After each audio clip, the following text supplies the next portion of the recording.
Once again welcome back to my channel Raju Sumata classes. जैसे कि हम हमारे यहाँ सेमेस्टर 3 का इनकम टैक्स चालू किए पढ़ाने के लिए।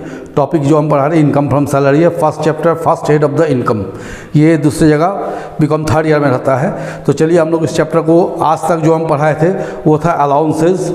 अलाउंसेज में हम 3 चीज़ बताए थे। उसमें एक कल जो हम पढ़ाए थे वो स्पेशल अलाउंसेज या पार्टली टैक्सेबल अलाउंसेज बोल के पढ़ाए थे, वो मेरा ख़त्म हो गया। आज हम लोग चालू करेंगे सबसे इम्पॉर्टेंट है, दैट इज़ परक्विजिट्स और एमिनिटीज़। परक्विजिट्स और एमिनिटीज़ क्या होता है, देखिए जैसे कहीं आप नौकरी करते हैं, नौकरी में क्या होता है, वेतन के अलावा भी आपको कुछ सुविधाएँ मिलती है। सुविधाएँ मतलब क्या होता है, जैसे रहने के लिए मकान मिल गया, चढ़ने के लिए गाड़ी मिल गया, बात करने के लिए टेलीफोन मिल गया, यूज़ करने के लिए गैस मिल गया, इलेक्ट्रिसिटी मिल गया। तो ये सारे सुविधाएं होते हैं जो कि आपके एम्प्लॉयर द्वारा आपको प्रोवाइड किया जाता है। लेकिन इसका भी एक बाज़ार में वैल्यू होता है, एक मार्केट वैल्यू होता है। तो आपको फ्री ऑफ कॉस्ट मिल रहा है, आपको कैश नहीं मिल रहा है, लेकिन सुविधा तो मिल रहा है। अगर आप कहीं बाजार से इसको खरीदते तो आपको पैसा देना पड़ता ना, तो आपको इस पैसा को बचत हो रहा है। दैट मीन एम्प्लॉयर पेमेंट कर रहा ऑन बिहाफ ऑफ यू।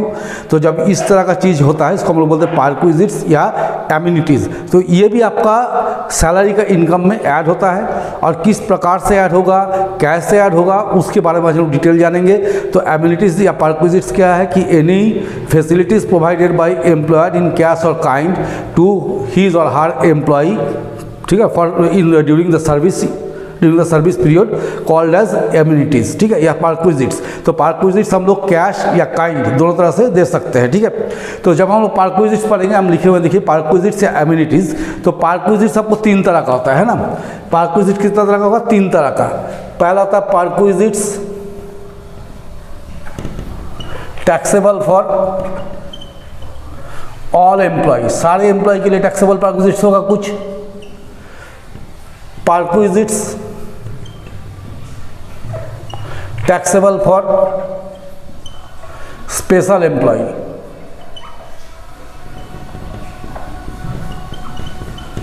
और थर्ड हो गया परक्विजिट्स एग्जेम्प्टेड फ्रॉम टैक्स। ये 3 तरह का परक्विजिट होता है। पहला परक्विजिट होता है जो सभी प्रकार के एम्प्लॉय के लिए टैक्सेबल है। कुछ परक्विजिट्स है जो स्पेशल एम्प्लॉय के लिए है, और कुछ परक्विजिट्स है जो टैक्स से पूरी फ्री है। अब आप लोग यहाँ एक नया वर्ड देख रहे हैं, स्पेशल एम्प्लॉय। ये स्पेशल एम्प्लॉय क्या है, इसको हम लोग समझते हैं। देखिए स्पेशल एम्प्लॉय वो एम्प्लॉय होता है जो कंपनी में डायरेक्टर हो, ठीक है, डायरेक्टर ऑफ द कंपनी, इसको मान सकते हैं स्पेशल एम्प्लॉय।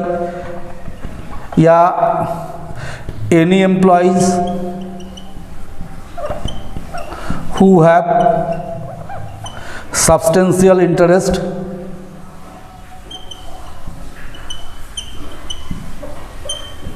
इन कंपनी, जिसका कंपनी में अपना हित निहित हो। या थर्ड होता है any employee whose monetary receipt after all deduction is 50,000 और मोर देन 50,000। तो हम क्या बताएं, आप लोग को ध्यान से सीखना है। देखिए हम बताएं कि परक्विजिट्स 3 तरह का होता है। एक होता है perquisites taxable for all employee, एक बताया perquisites taxable for special employee, और एक बताया परक्विजिट्स एग्जेम्प्टेड फ्रॉम टैक्स।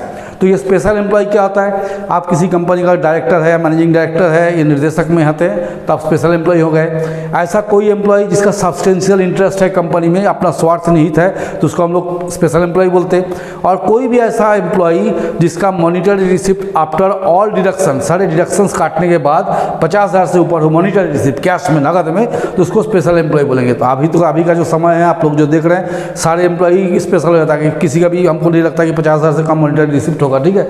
अगर 10,000 का कहीं मंथली पेमेंट होगा तो 1,20,000 हो जाएगा, और डिडक्शन कार्ड भी दीजिएगा तो 80,000 में रह जाएगा। इसलिए कोई ये नहीं है, मोटा मोटी सभी आपका स्पेशल एम्प्लॉय होता है। तो चलिए हम लोग इसको मिटा के आज सबसे पहले हम लोग यहाँ चले आएंगे perquisites taxable for all employ में एक चीज़ पढ़ाएंगे, that is value of rent free house, ठीक है। तो चलिए हम लोग यही मान के चलेंगे, मोटा मोटी सारा एम्प्लॉय स्पेशल एम्प्लॉय है, और उसी के ऊपर हम लोग काम करेंगे। तो पहला जो हम आप लोगों को पढ़ाएंगे वो हो गया value of rent free house, और इसका सेक्शन जो हम लोग लिखे परक्विजिट्स, ये होता है अंडर सेक्शन 17 सब सेक्शन 2, ठीक है। तो देखिए सबसे पहला जो हम लोग पढ़ने जाएंगे वो हो गया value of rent free house. पहला हम लोग क्या पढ़ेंगे, 1 नंबर पढ़ेंगे value of rent free house, किराए से मुक्त मकान। देखिए आप लोग कंफ्यूज नहीं कीजिएगा, हाउस रेंट अलाउंस अलग होता है और value of rent free house दोनों अलग होता है। हाउस रेंट अलाउंस क्या होता है, आपको नगद पैसा मिल जाता है, और रेंट फ्री हाउस क्या होता है, आपको रहने के लिए मकान फ्री मिलता है। तो इसका टैक्स कैलकुलेशन कैसे होगा, कैसे हम लोग एग्जाम करेंगे जब देखेंगे, ठीक है। तो सबसे पहले होता है for government employee, for government employee, इसके लिए हम लोग क्या नियम लगाएंगे, actual rent determined by government considered as value of rent free house। क्या बोले कि गवर्नमेंट जितना उस मकान का रेंट डिसाइड करेगा उसी को रेंट फ्री हाउस में पकड़ेंगे। सेकंड लिखेंगे इफ हाउस इज फर्निश्ड, यदि आपको फर्निश्ड हाउस मिलता है माने विथ फर्नीचर, तो then value of rent free house will be actual rent determined by government. Government ने आपको कितना रेंट बताया वो लिख लीजिए, plus 10% cost of furniture, furniture का 10% कॉस्ट ऐड कर देंगे तो ये होगा value of rent free house. Unless any amount deducted from employee का सैलरी, एम्प्लॉय का सैलरी में से अगर कुछ पैसा कटता है तो उसको हम लोग को क्या करेंगे, इसमें माइनस कर देंगे। तो ये मेरा आ जाएगा value of rent free house या कॉन्सेशन इन रेंट, जो भी समझिए, ठीक है। तो ये किसके लिए हम बताएं, गवर्नमेंट सेक्टर एम्प्लॉय के लिए क्या नियम बताएं कि actual rent determined by the government, government actual जितना रेंट डिटरमाइन करा उसको ले लीजिए। अगर मकान फर्निश्ड है, ध्यान से हमको सुनना है, अगर मकान फर्निश्ड है तो फर्नीचर का 10% कॉस्ट क्या करना है, उस वैल्यू में ऐड कर देना है, और उसमें से अगर एम्प्लॉय का सैलरी में से कुछ पैसा कटता है तो उसको माइनस करके जो लिखेंगे हो गया value of rent free house. अब हो गया फॉर अदर एम्प्लॉय, झमेला आपको यहाँ पर है ना, ये तो सिंपल होता है फॉर अदर एम्प्लॉय। इसको जब आप लोग ध्यान से सुनिएगा हम क्या लिखते हैं क्या समझाते हैं। देखिए व्हेन एम्प्लॉयर मालिक is the owner of house, जो मकान आपको दिया गया है उसका मालिक कौन है, ओनर है, एम्प्लॉयर है। आपका जो मालिक है, आप जिसके यहाँ काम करते हैं उसी का खुद का मकान है। जैसे आप तो देखिए कई कॉन्सर्न पर क्वार्टर्स बना के रखता है, क्वार्टर देता रहने के लिए, ठीक है। तो वो मकान अगर है तो उसका ट्रीटमेंट क्या होगा, तो सबसे पहले देखिए यहाँ लिखेंगे cities having population exceeding 25 lakhs as per census of 2001 है ना, ठीक है। 2001 में जो लास्ट जनगणना हुआ था, उस जनगणना के आधार पर यदि आपका पॉपुलेशन 25 लाख से ऊपर है, ऐसा सिटी जहां का पॉपुलेशन 25 लाख के ऊपर है, तो therefore value of rent free house, value of rent free house is 15% of salary. Salary का कितना लेंगे, 15%। फिर लिखिए cities having population exceeding 10 lakhs, 10 lakh से ऊपर, but less than 25 lakhs, 25 lakh से कम, तो value of rent free house, value of rent free house will B 10% of salary. समझ गए क्या बोले कि ऐसे सिटीज़, ऐसे नगर, ऐसे शहर जहाँ का पॉपुलेशन आपको 25 लाख से ऊपर है, तो ऐसे कंडीशन में हम लोग value of rent free house कितना लेंगे, 15% ऑफ सैलरी। ऐसे शहर जिसका पॉपुलेशन 10 लाख से ऊपर है लेकिन 25 लाख से कम है, तो 10% ऑफ सैलरी। और थर्ड हो गया cities having population not exceeding, ऐसा बहुत शहर है जहाँ का जनसंख्या 10 लाख से कम है, तो value of rent free house, value of rent free house is 7.5% of salary. ये हो जाएगा। तो 3 कंडीशन बताएं, एक 25 लाख से ऊपर जनसंख्या होगा तो 15% ऑफ सैलरी, एक 25 लाख से कम लेकिन 10 लाख से ज़्यादा 10% ऑफ सैलरी, एक हो गया 10 लाख से कम पॉपुलेशन तो 7.5% ऑफ सैलरी। ये कौन सा कंडीशन बताएं? When employer is the owner of the house. और सेकेंड कंडीशन देखिए, अगर आप इसको सेकेंड कंडीशन में लिखते हैं, when employer is not owner of the house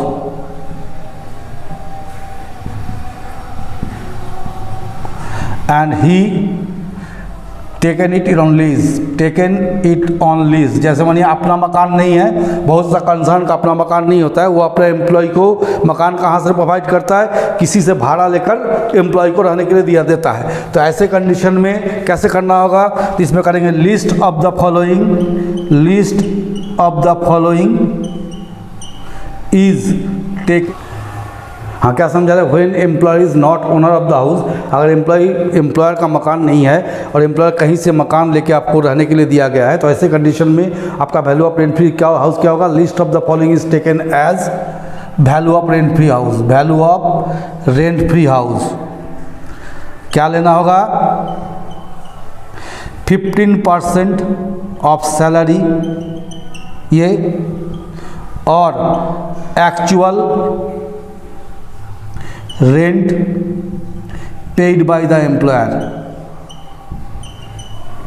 तो क्या बताएं कि जब मालिक का मकान नहीं है, मालिक कैसे भाड़ा लेकर आपको दिया है मकान, उस टाइम आपको रेंट फ्री हाउस का वैल्यू क्या होगा? निम्न में से जो कम होगा 15% ऑफ सैलरी देख लीजिए, या actual rent paid by the employer. ठीक है। और ये जो हम यहाँ लिखे सेंसस है सबका 2001 है ना। सेंसस मतलब जनगणना, एज पर सेंसस ऑफ 2001, राष्ट्रीय जनगणना 2001 के हिसाब से ये पॉपुलेशन लिखा हुआ है। 25 लाख से ज़्यादा, 10 लाख से ज़्यादा, 25 लाख से कम, 10 लाख से कम। ठीक है, ये लिखे। इस इन अबव ऑल केसेस, देखिए यहाँ लिखते in above all cases if house is furnished, यदि सारे केसेस में चाहे ऊपर वाला केस हो या नीचे वाला केस हो, अगर फर्निश्ड मकान मिलता है फर्नीचर समेत, ठीक है, तो 10% कॉस्ट ऑफ फर्नीचर और higher charges of furniture will be added with value of rent free house। समझ में आ गया क्या बोले? कि दोनों ही कंडीशन में यदि आपको मकान फर्नीचर समेत मिलता है तो फर्नीचर का जो मूल्य है उसका 10% या जो किराया है उसको ऐड कर दिया जाएगा। अब हम लिख रहे बार बार सैलरी, तो सैलरी फॉर दिस पर्पस अब क्या लीजिएगा? Salary for this purpose basic पे, डियरनेस पे plus bonus plus commission plus all taxable allowances, taxable allowances सारा लेंगे।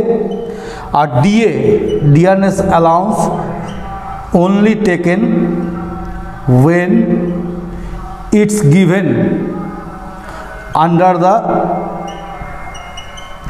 Term of employment. जब डीए के बगल में लिखा रहेगा टर्म ऑफ एम्प्लॉयमेंट तभी डीए को सैलरी में जोड़ना है, अदरवाइज नहीं जोड़ना है। तो ये आप लोग को हम बताएं value of rent free house, ये आप लोग ध्यान से देखना लिखना है। चलिए बिटा के फिर आगे बढ़ते हैं।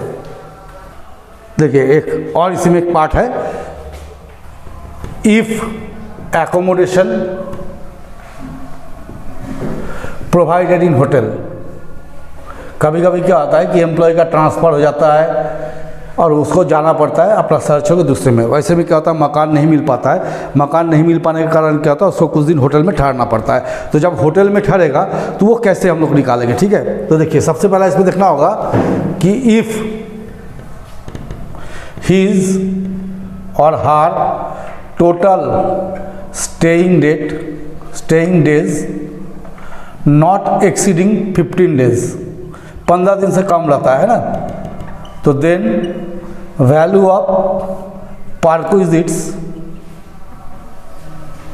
Will be nil. मानिए आप होटल में ठहरे हुए हैं और वो ठहरने के दिनों की संख्या ठहरने के दिनों की संख्या अगर 15 दिन से कम होता है तो पार्क्विजिट्स का कोई वैल्यू नहीं निकलेगा।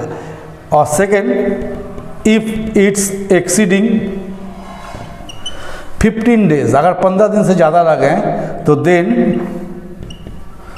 Value of perquisites will be least of the following, निम्न में से जो कम होगा उस सीमा तक आपको लेना होगा। कहाँ तक?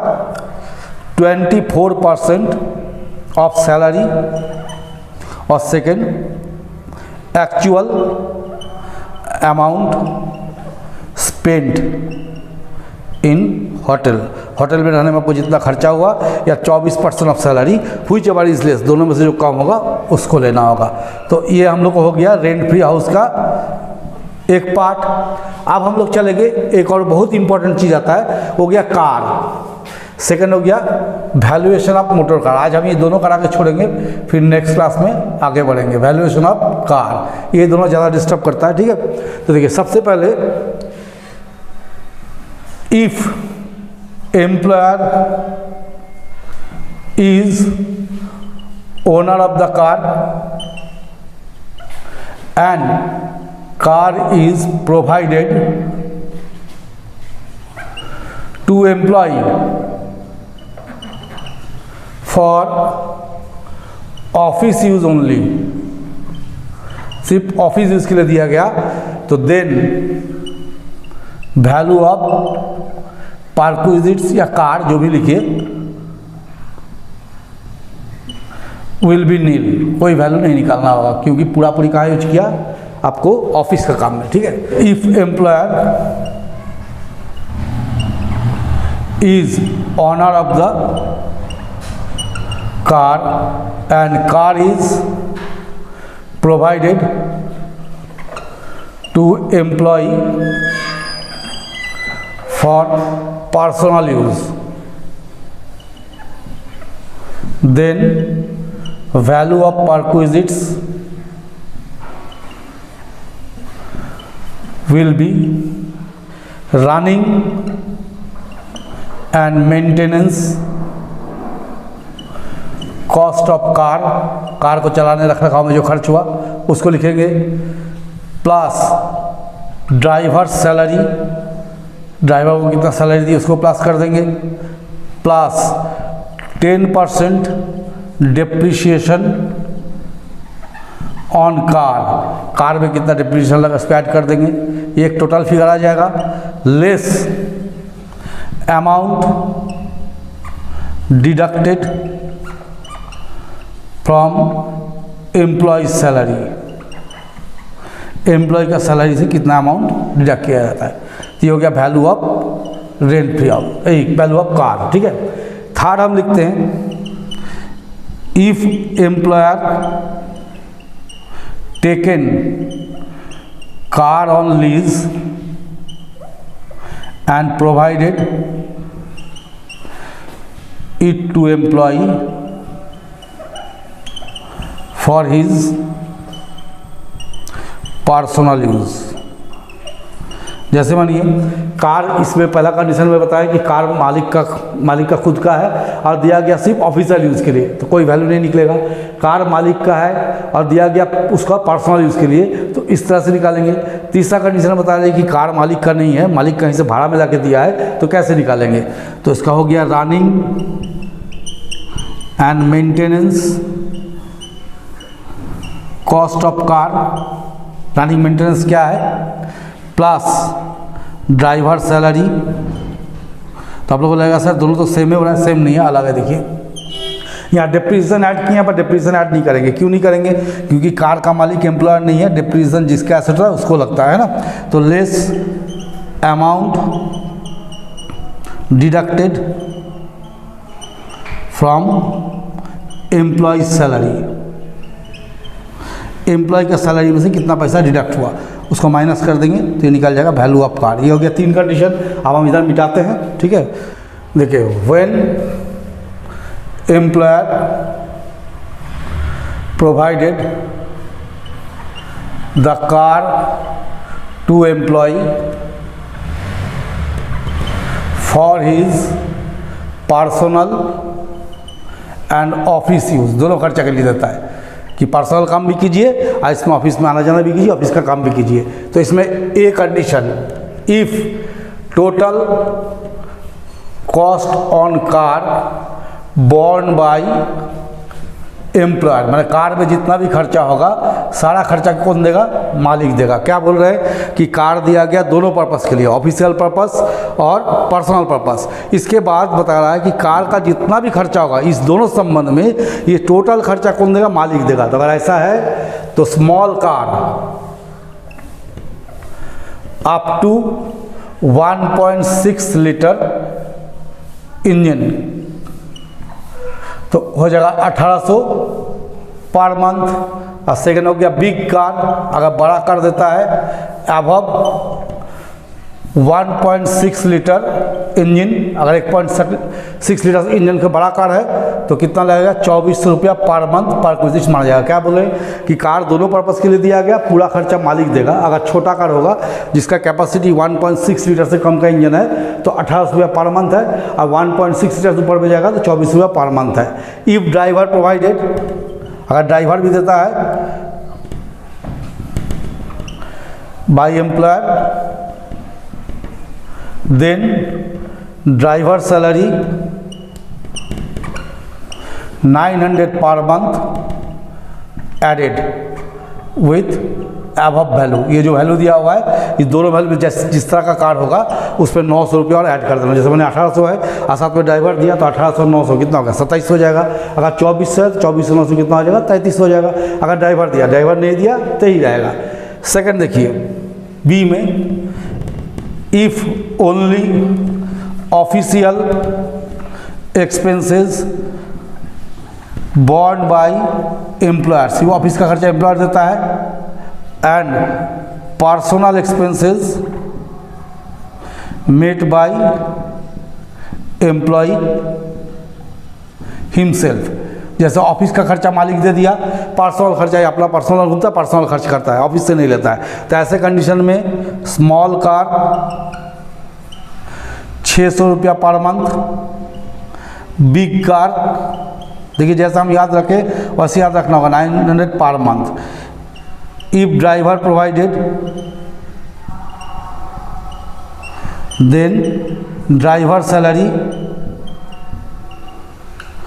900 per month added with above value.